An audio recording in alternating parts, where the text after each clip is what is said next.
अफीम उत्पादक मालवा मेवाड़ के नीमच जिले में सफेद मौत का काला कारोबार एक बार फिर सुर्खियों में है, क्योंकि नीमच जिले के अधिकांश युवाओं के खून में ड्रग्स दौड़ रहा है। यहां शहर से लेकर गांव तक अब ये सफेद मौत का काला कारोबार अपने पांव जमा चुका है। इसकी पुष्टि इस बात से लगाई जा सकती है कि नीमच पुलिस ने जिस युवक को गिरफ्तार किया है वो नीमच शहर से कई दूर सिंगौली पठार क्षेत्र का है। ऐसे में अब सवाल ये बड़ा खड़ा होता है कि आखिरकार कौन वो सफेद मौत के सौदागर हैं जो पर्दे के पीछे से इस काले कारोबार को फैला रहे हैं, क्योंकि गली गली में एमडी ड्रग्स मिलने की खबरें आम हो चली है। वहीं अब शहर के बुद्धिजीवी जागरूक लोग भी खुलकर सामने आकर इस रैकेट के खुलासे की मांग कर रहे हैं। देखिए हमारी ये खास रिपोर्ट। हमारा मालवा क्षेत्र अफीम के उत्पादन क्षेत्र में प्रमुखता के साथ स्थान पर प्रथम रहता आया है। अफीम के उत्पादन के बाद नीमच जिले में अफीम, डोड़ा चूरा और उससे बनने वाली स्मैक की तस्करी बरसों से हो रही है, लेकिन हमारा जो क्षेत्र है इसके प्रयोग से बचा हुआ था। अभी पिछले कुछ दिनों से यहाँ पर डिप्रेशन में आके लोग आत्महत्याएं करने लगे हैं, तो उससे रिसर्च निकल के आ रहा है कि यहाँ की युवा पीढ़ी भी इसकी आदी और लत लग चुकी है, ऐसा लगता है। जिसका प्रत्यक्ष उदाहरण मिलता है कि अभी पिछले 2-4 दिनों में जो शिवराज सिंह जी ने एक ये अफीम को और मादक पदार्थों को तस्करी के रोकथाम के लिए जो प्रमुखता से कठोर कदम उठाए हैं, उसका परिणाम देखने को मिला है कि कल या परसों में यहाँ पर एमडी ड्रग्स भी बरामद किया है पुलिस ने। अगर एमडी ड्रग्स अभी बरामद किया है तो ये कई शंकाओं को जन्म देता है कि ये अचानक तो हुआ नहीं है, कई दिनों से ये कारोबार चल रहा होगा, तो उसको पहले क्यों नहीं रोका। दूसरा पहलू, हमारे इधर की जो जेलें हैं वो जेलें भरी पड़ी है अफीम और डोड़ा चूरा के तस्करों से लेके। तो कई बार ये आरोप भी लगते हैं कि ये कुछ लोग पकड़ में आते हैं मुखबिर की सूचना पे, बाकी क्यों नहीं पकड़ में आते हैं। और अगर इस क्षेत्र से जो राजस्थान, पंजाब की तस्करी होती है ड्रग्स और अफीम की और डोड़ा चूरे की, तो ये कहीं न कहीं प्रशासन के नॉलेज में है, तो इनके घर अभी तक क्यों नहीं तोड़े गए, तस्करों को यहाँ क्यों पैदा होने दिया गया, ये बहुत विचारणीय प्रश्न है। इसमें हमारे जनप्रतिनिधि और अधिकारियों को बड़ी कठोरता के साथ कार्रवाई करना पड़ेगी, सारे स्वार्थों को छोड़कर, ताकि हमारी इस एरिया की युवा पीढ़ी बर्बाद। नए लोग इन दिनों जो कहते हैं कि थोड़े दिन पहले फटीचर थे और आज वो करोड़ों और अरबों में खेल रहे हैं, तो इसका 2 प्रमुख कारण हैं। एक तो यहाँ पर सट्टे का कारोबार फल फूल रहा है, दूसरा यहाँ ये मादक पदार्थों का कारोबार फल फूल रहा है, और ये किसी की संरक्षण के बिना हो नहीं सकता है। तो संरक्षण दाताओं को अगर हमारे क्षेत्र को बचाना है तो कहीं न कहीं अपने स्वार्थ को छोड़ना पड़ेगा, और इसको प्रशासन को भी शक्ति के साथ इसमें उतरकर इस चीज़ को रोकना चाहिए। नहीं तो दूसरों के घर जब टूटते हैं तो अपना आशियाना भी नहीं बचता है। तो अपने आशियाने को बचाने के लिए अपना ये आशियाना मतलब पूरा जनप्रतिनिधियों के ये लोकसभा और विधानसभा क्षेत्र होते हैं, तो इनको कठोरता से उनको भी आदेशित करना पड़ेगा अधिकारियों को कि ये तत्काल कड़ी कार्रवाई करे और हमारे यहाँ नए तस्कर पैदा ना हो और इस प्रकार के काम ना हो, ताकि हमारी युवा पीढ़ी सुरक्षित रहे और हमारा क्षेत्र जो शांत था, मालवा में नीमच की एक पहचान है कि ये बहुत शांत शहर है, तो कम से कम इसकी शांति बनी रहे। हमारे यहाँ ड्रग एडिक्ट तो मेरे ख्याल से 100-200 वर्ष पहले से भी, पहले अफीम खाते थे।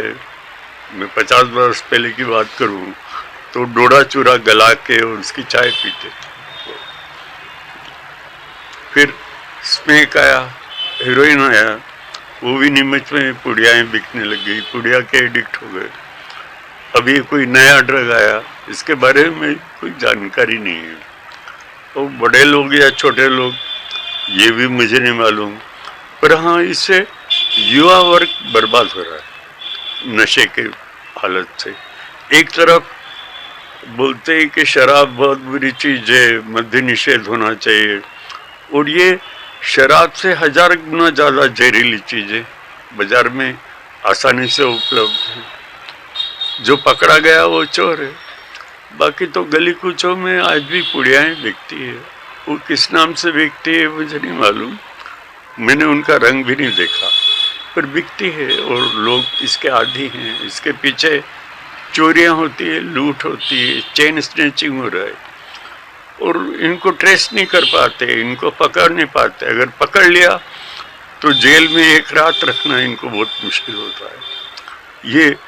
ये इतने कमज़ोर हो जाते हैं कि अगर पुलिस का एक थप्पड़ भी इनको लग जाए तो ये अपनी जान भी गंवा सकते हैं। तो ये बहुत घातक नशा है। अगर पुलिस ने पकड़ा है और इस पे निगाहबानी की है तो मैं नीमच की पुलिस, उनके अधिकारी और कर्मचारियों को बहुत बधाई देना चाहता हूँ। साहब हमने तो इनको सुधारने का बहुत प्रयास किया।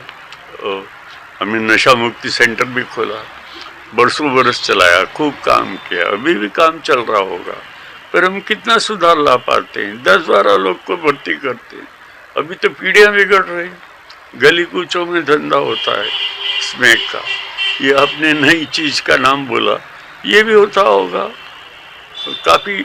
अभी पिछले दिनों यहाँ नींद की गोलियों की भी खेप पकड़ाई थी आसपास, वो भी नशे का ही है। सब लोग नशे में धुत हो रहे, पर युवा वर्ग बहुत इससे प्रभावित है। हमारी पीढ़ियाँ जिनके पास रोजगार नहीं है वो कहाँ जाए?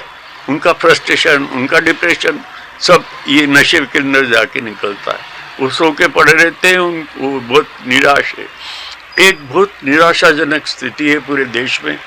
और ये पूरे देश में पहले पंजाब में ही नशा होता था, मध्य प्रदेश तो और मालवा तो गढ़ हो गया, जो अफीम का गढ़ था, पोस्ता डोरा चूरा का था, अब स्मैक का हो गया, हेरोइन का हो गया, और नए नए केमिकल मिला के नए नशे पैदा किए जा रहे हैं। देखिए, नीमच मंदसौर जो बेल्ट है ये कहीं ना कहीं काले सोने की तस्करी का हब बहुत पहले से रहा है, क्योंकि यहाँ पर जो है भारी मात्रा में, बल्क मात्रा में अफीम की पैदावार होती है। और वो अफीम की पैदावार इतनी मात्रा में होती है कि उसका जो है सरकार को देने के अलावा भी जो अफीम बच जाती है वो ये कहीं ना कहीं तस्करी के रूप में इस्तेमाल होती है। और वो उसका अंजाम ये है कि जो अफीम तस्करी के रूप में इस्तेमाल होती है वो आज युवा वर्ग को, युवा पीढ़ी को अपनी चपेट में, अपनी गिरफ्त में ले चुकी है। और अफीम तस्करों का ये जो हब है, इसमें आपने देखा होगा पहले भी बाबू सिंधी नामक जो व्यक्ति था वो किस प्रकार से काला धोले पानी का व्यापार करके और इसमें जो है युवा वर्ग को उसने कितना इसके अंदर लिप्त किया। और अभी आपने वर्तमान में देखने में आया MDMA ड्रग्स, जो पहले खाली बॉम्बे में बड़ी बड़ी जो नामी गिनामी हस्तियाँ थी, जो फिल्म इंडस्ट्री से जुड़े हुए लोग थे, कहीं ना कहीं पहले उन्हीं का नाम इसमें MDMA ड्रग्स लेने में आया करता था, क्योंकि ये ड्रग्स जो है काफ़ी महंगा होता है और इसको लेने के लिए जो है बहुत पैसे की ज़रूरत होती है। और अभी ये ड्रग्स जो है अपने नीमच में भी इसकी तस्करी जो है हो रही है और ये कई नशे के कारोबार से ये जुड़ा हुआ मामला देखने में आ रहा है। तो ये जो युवा वर्ग इसकी चपेट में MDMA में आ रहा है, ये इतना महंगा ड्रग्स है कि कईयों के घर भी इसमें बिक जाएंगे और नशे से जो है ये पीढ़ी, युवा पीढ़ी तबाह हो जाएगी, तबाह और बर्बाद हो जाएगी। इसमें शासन प्रशासन को चाहिए कि जल्द से जल्द इस पर कार्रवाइयाँ करें, इनकी धरपकड़ करें। जैसे कि अभी सुनने में आया है कि जो नीमच सिटी पुलिस ने कार्रवाई कर में जो MDMA के जो ड्रग्स तस्कर पकड़े हैं उनमें 2 को पकड़ा गया है, जबकि सुनने में ये आ रहा था कि कहीं ना कहीं 5 व्यक्ति इसमें संलिप्त हैं। तो ये एक बड़ा मामला है, ये जांच का विषय है और इसमें जिला पुलिस अधीक्षक जांच हो सकता है करेंगे या हो उनके द्वारा की जा रही हो, ये एक मामला जांच का विषय है। नीमच मंदसौर जिला जो है मालवा क्षेत्र का जो अफीम उत्पादक मालवा क्षेत्र माना जाता है। ऐसे में जो है नीमच मंदसौर की अगर हम बात करें, नीमच मंदसौर में जो नशे का कारोबार करते हैं वो पूरी तरह से पूरी दुनिया को जो है नशे में उन्होंने कर रखा है। अगर इसी नशे की बात करें तो नीमच में जिस तरह से कई सालों से जो स्मैक का नशा था वो धीरे धीरे अब कहीं ना कहीं खत्म हो रहा है, लेकिन अभी जो है एक MDMA नामक जो ड्रग का मामला जो सामने आया है, जो पिछले 4-5 महीने से नीमच क्षेत्र में काफ़ी फल फूल रहा है।